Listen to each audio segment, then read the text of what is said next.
Samantala, tuwing Disyembre, nagsisimula na ang preparasyon para sa Pasko at Bagong Taon. And while it's a time of joy and festivities, ito rin po ang panahon kung saan lumulobo ang firecracker-related injuries and incidents. Kaya atin ang alamin ang safety gabay tips dito sa Sani Doc. Kasama si Doc PDS mula sa Department of Health o DOH. Doc V.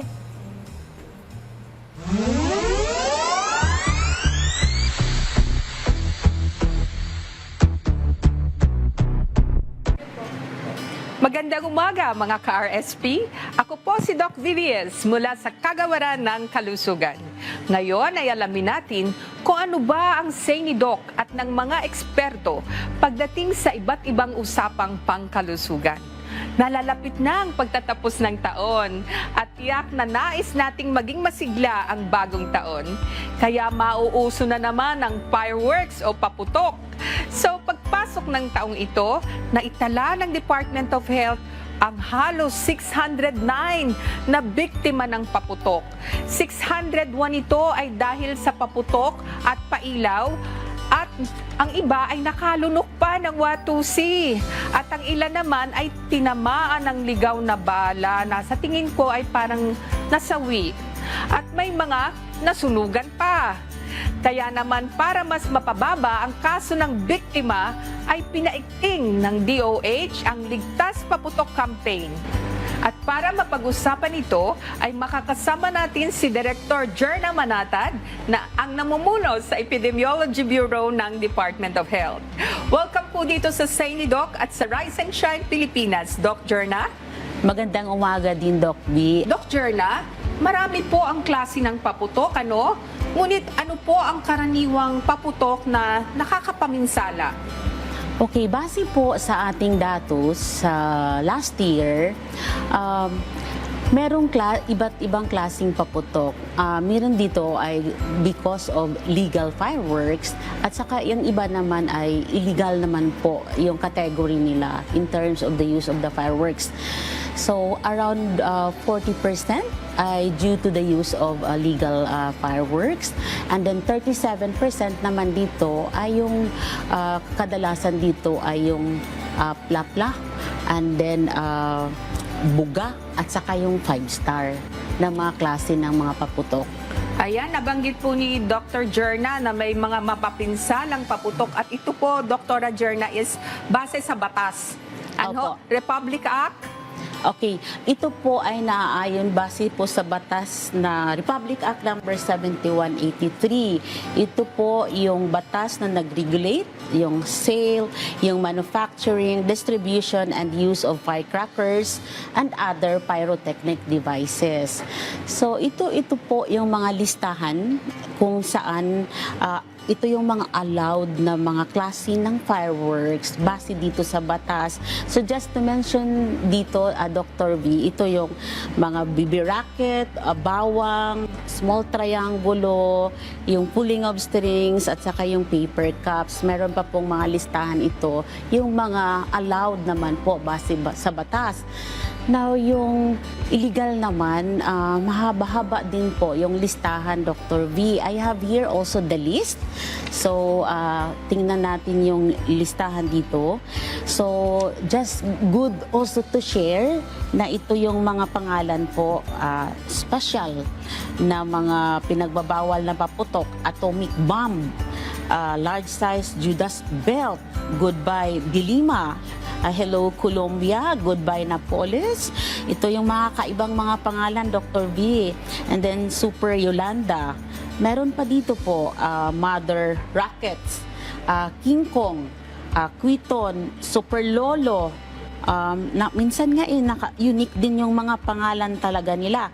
Goodbye Philippines, meron pa dito Goodbye po Bading, Bin Laden, Kokinakan, Pillbox, Kabasi, Tuna, at saka Goodbye Chismosa. Pero base sa datos natin, nai-injured pa rin yung ating mga kababayan dahil hindi nga po tama yung paggamit at hindi po naayon talaga sa safety measures.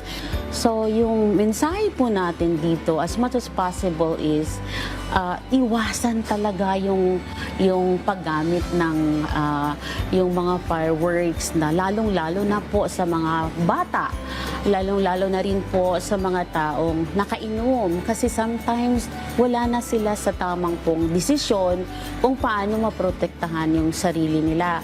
And then sa mga areas na delikado that they will cause also fire. Kaya base sa ating mga guidelines at sa ating paalaala din sa ating mga local government units na magkaroon sila ng designated area na kung saan nababantayan, nasusunod yung mga angkop na mga pamamantayan para masiguradong safe nga yung fireworks display, Dr. V. Apo. Doc Jerna, parang nabalita ko yung Watusi, no? Legal Apo. siya pero sa mga bata marami ding Oo. nakakalunok ng Watusi at ito ay nakaka-poison o Apo. nakakalason.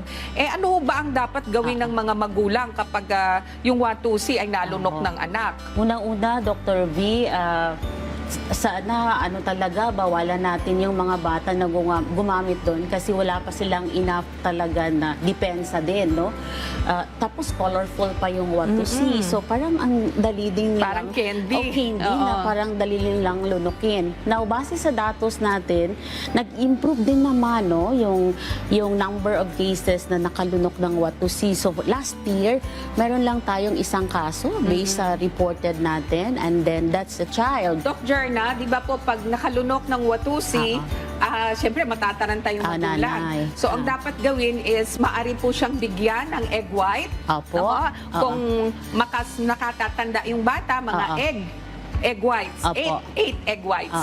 Pag naman mas bata, kahit kalahati, 4 egg whites at ipainom yan. Pero wag pong pasusukahin. Yes. Ipainom, wag pasusukahin at Opo. dalhin sa pinakamalapit na ospital. Oo. So, base po sa ating pagsususi, na ang karapat-dapat na gagawin po ay huwag i-rub. Oo. Huwag yung mata, Kuskusin. kuskusin. Oo. At saka huwag din lalagyan ng tubig. And then, kung meron tayong magamit kaagad dyan na cool, na pwedeng Ice pack. ice Ice pack, pack. ilagay sa Yun. natin sa mata. Be sure din na hindi ma-irritate yung paglagay.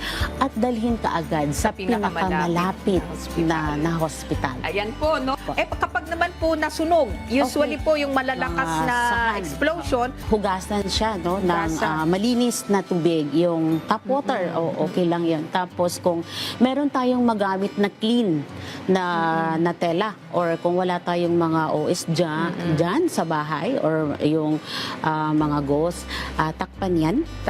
Tapos ikonsulta ka agad din sa pinakamalapit so, ayan, na malinaw hospital. na pag naputukan ay ugasan. Opo. Ugasan ka agad ng hindi naman ng napakalamig na tubig kahit na ng tap water at saka lagyan ng gauze at Yes. itakbo sa ospital. Opo. Pero ang pinakamahalaga, wag na po tayong gumamit ng paputok. Yes. Ang sabi po ni Doc Jerna, sumali na lang tayo sa mga community fireworks Fireworks activities display. o fireworks display ni Mayor. Ni Mayor. Oo, ng barangay captain natin. Apo. Manood na lang po tayo at makinig ng magandang music ng countdown at Yes. magsayaw, mag-ehersisyo.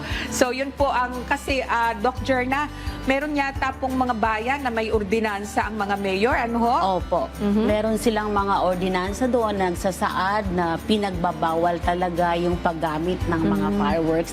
Yung mga ibang bayan naman po, meron silang designated area na doon makadisplay ng mga fireworks. Isa pa, Dr. V, in-highlight natin ngayon na minsan kasi pag may mga celebration, minsan sa daan, no, yung paglalakbay natin, sinisiguro natin na ligtas po. Ligtas.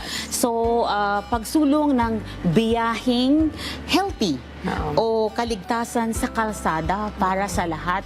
Kasi yun din yung kampanya ng ating kasalukuyang secretary at saka ng Department of Health na sana maiwasan yung mga aksidente.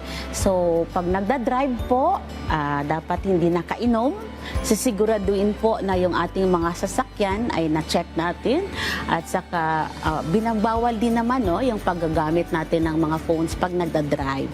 At lahat, sa katapusan po, pag-iwas sa disgrasya dahil sa paggamit ng paputok para ligtas po tayo sa ating selebrasyon, Dr. V, ngayong Christmas at saka sa bagong taon. So maraming salamat po, Doc Jerna. Maraming Marami salamat kaming din natutunan po, na mayroon Dr. palang V. batas, at mayroon naman tayong paraan at mga first aid na pwede dito sa Iwas Paputok Program.